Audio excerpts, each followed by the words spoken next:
Good morning, જય શ્રી કૃષ્ણ, જય માતાજી. કેમ છો? યુગભાઈને સવારમાં રોવું આવે છે.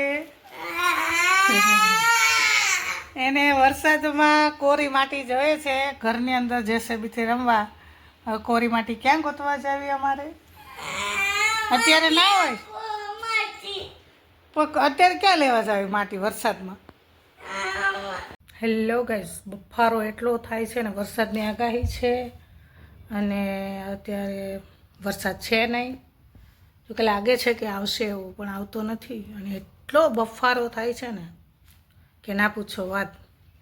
અને ખાસ એ કોમેન્ટ કરીને કહેજો કે તમે કયા ગામથી જોવો છો વિડીયો, કેમ કે અમને ખબર પડે કે અમારો વિડીયો ક્યાંથી જોઈ છે. એટલે ખાસ પ્લીઝ બધા કમેન્ટ કરીને કહેજો કે તમે કયા ગામથી જોવો છો. અને થેન્ક યુ મનીષાબેન, કે જે સોલંકી મનીષાબેન છે એ મારા ખાસા એવા વિડીયોમાં એણે કમેન્ટ કરેલી છે. એ બદલ થેન્ક યુ.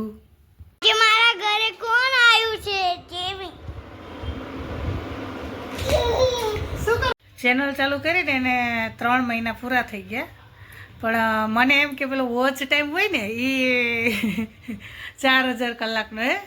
રમેશ, તો મને એવું હતું કે આપણે વિડીયો બનાવી 4000 કલાક પૂરી કરવાની છે. તો કાલે મારી ફ્રેન્ડને મેં ફોન કર્યો ને, એટલે એણે જોયું. મેં તો કંઈ યુટ્યુબમાં કંઈ જોયું નહીં, એટલે એણે જોઈને કીધું ને કે તમારે 200 ને કેટલી થઈ હતી પાછી? તમે આજ સવારે જોઈ હતી તો 219. હા, 200 કે 19 એમ કે કલાક થઈ ગઈ.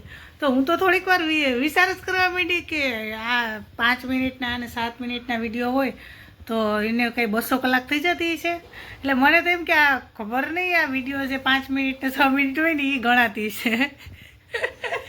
આજે સવારે રમેશે મને કીધું કે એવી રીતે ન ગણાય, એ તો એ કે વિડીયો જોવાવાળાએ કેટલો ટાઈમ જોયો ને એ ગણાય. બોલો, મને જો કે યુટ્યુબમાં બહુ કંઈ ખબર પડતી નહીં, પણ આપણે તો એમને અણધાર્યું ચાલુ કરી દીધું હતું.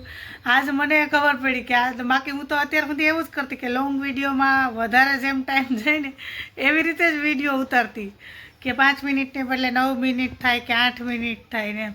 પણ આજ ખબર પડી કે આ તો એવી રીતે 4000 કલાક પૂરી નથી કરવાની. હું તો આજ વિચારું કે 500 સબસ્ક્રાઈબર થઈ જાય ને એટલે મેં કીધું હવે છે ને લાંબા વિડીયો ઉતારીને મૂકી દેવા. તો પછી ખબર પડી કે લાંબા વિડીયો નહીં, પણ જોવાવાળાનો જે ટાઈમ હોય ને એ એમાં ગણાય છે. કોઈ મારા જેવું આવું ગમે એ કામ હોય ખાલી ચાલુ કરી દેવાય, પાછળ જોયું જાય. જો કે વાંધો ના આવે, ચાલો. આમ તો ના ખબર હોય ને એ સારું કે ને. હા, આપણે કામમાં ધ્યાન દઈએ. હું કેવું તમારું? કઈ ખબર હોય એમને વિડીયો બનાવીને જવા દેતા હતા, પણ આજે છે ખબર પડી.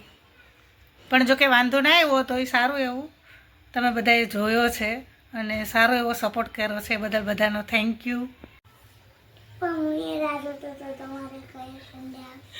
ફાઇનલી અમારે 15 દિવસ પછી સન્ડે આવ્યો. હા, ઓલો સન્ડે તો ચાલુ હતો કા? આ વીક છે 15 દિવસનું થઈ ગયું. તો આપણે રજાનો આવે એટલે, બાકી વીક તો 7 દિવસનું જ છે. 2 દિવસ વચ્ચે શનિ રવિ ચાલુ કરીને. હા, એ આપણે આગળ વિડીયોમાં જોયું હતું ને. અમે યુટ્યુબ ચાલુ કર્યું ને ત્યારે એમના યુગને ગમતું હતું એટલે ચાલુ કરી દીધું. અને વિડીયો કેટલા એક દિવસમાં 3-4 વિડીયો અપલોડ કરી. અને પછી મારી એક ફ્રેન્ડ છે, એ પણ વ્લોગ બનાવે છે. એમનું વ્લોગનું નામ છે હેતલ લાઈફસ્ટાઈલ, એવું છે. એવું જ છે ને કદાચ. અને પછી હું વિડીયો અપલોડ કરી અને પછી ગઈ ફોન કરી અને પછી એની પાસે શીખવા ગઈ.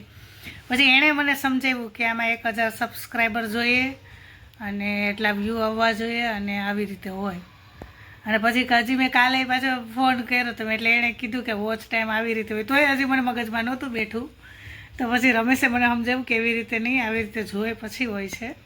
એટલે એવું નથી કે બધું આપણે શીખીને જ ચાલુ કરવું જોઈએ, એવું નહીં. ચાલુ કરી દેવાય તો ધીમે ધીમે જેમ એમાં જતા જઈએ એમ શીખવા મળી જાય. Thank you. અમારા 500 સબસ્ક્રાઈબર પૂરા થઈ ગયા છે. જેવી રીતે તમે સપોર્ટ આપો એવી રીતે આપતા જ રહેશો સપોર્ટ.